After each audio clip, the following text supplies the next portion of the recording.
अस्सलाम वालेकुम दोस्तों, कैसे हैं? उम्मीद है खैरियत से होंगे। मैं मोहम्मद इमरान। आज हम आपके सामने ऐसी शख्सियत के बारे में बात करने जा रहे हैं जिन्होंने अपनी पूरी ज़िंदगी इस्लाम की तरक्की के लिए वक्फ कर दिया। कुछ दिलचस्प बातें जिसे इससे पहले आपने शायद ही सुनी हो, उस शख्स का नाम है सलाहुद्दीन अय्यूबी रहमतुल्लाह अलैह। तो चलते हैं, वीडियो शुरू करते हैं। वीडियो स्किप मत करिएगा क्योंकि वीडियो बहुत नॉलेजेबल और इंटरेस्टिंग होने वाली है। तो प्लीज़ इसे स्किप मत करिए और वीडियो पूरा सुनिएगा। और अगर चैनल में नए हैं तो इसे सब्सक्राइब कर दीजिएगा और लाइक कर दीजिएगा। और ज़्यादा पसंद आ जाए तो इसे लोगों तक ज़्यादा से ज़्यादा शेयर करिएगा। क्या आप जानते हैं सलाहुद्दीन अय्यूबी 1137 ईस्वी इराक़ में पैदा हुए थे। सलाहुद्दीन अय्यूबी ने बैतुल मुक़द्दस को फ़तह किया था। सलाहुद्दीन अय्यूबी ने ही दुनिया की सबसे आधुनिक सल्तनत की बुनियाद रखी थी। इस सल्तनत की सरहदें मिस्र से लेकर तुर्की, यमन, हिजाज और अफ्रीका तक फैली हुई थी। सलाहुद्दीन अय्यूबी दुनिया का पहला हुक्मरान था जिसने सबसे ज़्यादा अस्पतालों और स्कूलों को बनवाया। उनके ज़रिए बनाए गए अस्पतालों में दुनिया के सबसे बेहतरीन डॉक्टर काम करते थे।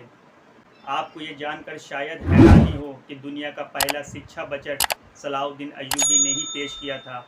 उन्होंने छात्रों के रहने के लिए हॉस्टल और कैंटीन बनाने की जिस परंपरा की शुरुआत की, उसे आज पूरी दुनिया में इस्तेमाल किया जाता है।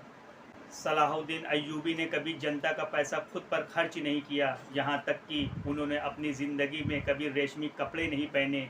इतनी बड़ी सल्तनत का मालिक होने के बावजूद सुल्तान सलाहुद्दीन अय्यूबी ने अपनी पूरी ज़िंदगी एक टेंट में गुजार दी। सुल्तान सलाहुद्दीन अय्यूबी को इतिहास का सबसे इंसाफ पसंद बादशाह कहा जाता है। उनके दरबार में हर इंसान को आने की इजाज़त थी। सलाहुद्दीन अय्यूबी ने हफ्ते में 2 बार जनता दरबार लगाने की जिस परंपरा की शुरुआत की, उसे आज बहुत से देशों में इस्तेमाल किया जाता है। सलाहुद्दीन अय्यूबी की इंसाफ पसंदी का यह आलम था कि यहूदी और ईसाई भी अपने फ़ैसलों के लिए उनके दरबार आते थे। सलाहुद्दीन अय्यूबी के दौर में मिस्र दुनिया के सबसे अमीर शहरों में से एक था।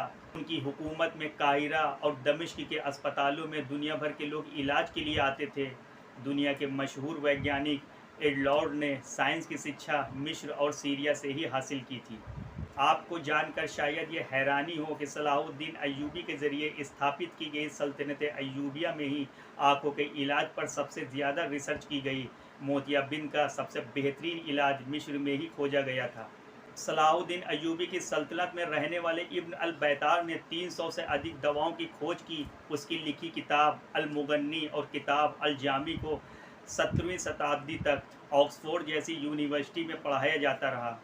आपको ये जानकर शायद हैरानी हो कि सलाहुद्दीन अय्यूबी मिस्र और सीरिया के पहले सुल्तान थे। उन्होंने इस्लाम का अनडिक्लेयर खलीफा भी कहा जाता था। बहुत कम लोग जानते हैं कि सलाहुद्दीन अय्यूबी ने ही बैतुल मुक़द्दस को फ़तह किया था। उन्होंने ही 1187 ईस्वी में सलीबियों को शिकस्त देकर मस्जिद अक्सा को आज़ाद करवाया था।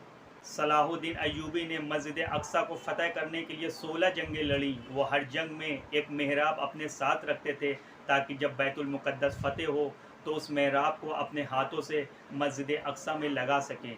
1187 ईस्वी में जब उन्होंने बैतुल मुक़द्दस को फ़तह किया तो ये मेहराब उनके हाथों से ही मस्जिद अक्सा में लगाया गया था। आधी दुनिया पर हुकूमत करने वाले सुल्तान सलाहुद्दीन अय्यूबी के पास इतना भी पैसा नहीं था कि वो ज़कात अदा कर सकें। वो अपनी सारी दौलत गरीबों और मिस्कीनों में तकसीम कर दिया करते थे। यही वजह है कि सलाहुद्दीन अय्यूबी कभी हज नहीं कर सके, क्योंकि इस्लाम में अपने खुद के पैसे से ही हज किया जा सकता है। सलाहुद्दीन अय्यूबी ने दुनिया की सबसे ख़तरनाक जंगें लड़ी हैं। उन्होंने दुनिया की सबसे बड़ी सलीबी फ़ौज को शिकस्त दी। इस फ़ौज की तादाद का अंदाज़ा इसी बात से लगाया जा सकता है कि इसमें दुनिया भर के 6 लाख ईसाई शामिल हुए थे। यहाँ तक कि यहूदियों का एक बड़ा गिरोह भी सलीबियों के साथ शामिल था और वो इसकी चुपके चुपके मदद किया करता था।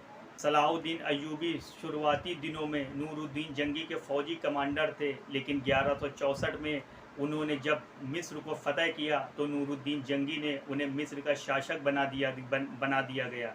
और फिर सलाहुद्दीन अय्यूबी की सल्तनत का दायरा फैलता चला गया, यहाँ तक कि सऊदी अरब से लेकर इराक़, शाम, सूडान, तुर्की और अफ्रीका तक का पूरा इलाका सलाहुद्दीन अय्यूबी के कब्ज़े में आ गया था। सुल्तान सलाहुद्दीन अय्यूबी ने सलीबियों से लगातार 12 सालों तक जंगें लड़ी। उन्होंने जंग हित्तीन में अपने 12,000 सिपाहियों की मदद से सलीबियों के 63,000 लश्कर को खाक में मिला दिया था।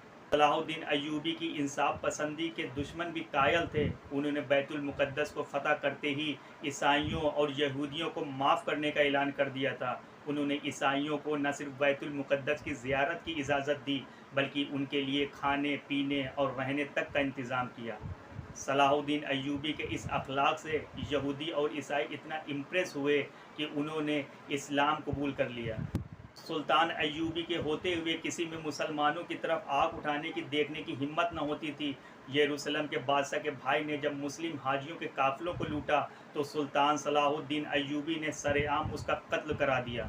सलाहुद्दीन अय्यूबी के ज़रिए आज़ाद कराए हुए बैतुल मुक़द्दस पर मुसलमानों ने 750 साल हुकूमत की, लेकिन 1948 में अमेरिका, ब्रिटेन और फ्रांस ने मिलकर फ़िलिस्तीन में एक यहूदी देश इज़राइल की स्थापना कर दी। यहूदियों को वहां जाकर बसवा दिया, जिसका मसला आज भी चल रहा है, और बैतुल मुक़द्दस के आधे हिस्से पर यहूदियों ने कब्ज़ा कर लिया। 1967 में होने वाली अरब और इज़राइल जंग में बाकी हिस्सा भी यहूदियों के कब्ज़े में चला गया। बैतुल मुक़द्दस मुसलमान का किबला अव्वल था। मुसलमान पहले इसी तरफ मुँह करके नमाज़ पढ़ा करते थे। हज़रत मोहम्मद सल्लल्लाहु अलैहि वसल्लम ने यहीं से मेराज का सफ़र तय किया था और मस्जिद अक्सा में ही तमाम नबियों की इमामत भी की थी। सलाहुद्दीन अय्यूबी ने अपनी पूरी ज़िंदगी मैदान जंग में गुजार दी। उन्होंने 100 से अधिक जंगें लड़ी और ज़्यादातर में फ़तह हासिल की। बहुत कम लोग जानते हैं कि सलाहुद्दीन अय्यूबी हाफिज़ कुरान भी थे। उन्होंने सिर्फ 15 साल की उम्र में ही कुरान हिफ्ज़ कर लिया था। सलाहुद्दीन अय्यूबी तकरीत में, यानी कि जो इराक़ में है, वहाँ पैदा हुए थे। ये वही शहर था जहाँ बाद में सद्दाम हुसैन जैसा शेर पैदा हुआ। सलाहुद्दीन अय्यूबी को इस्लामी इतिहास का हीरो भी कहा जाता है।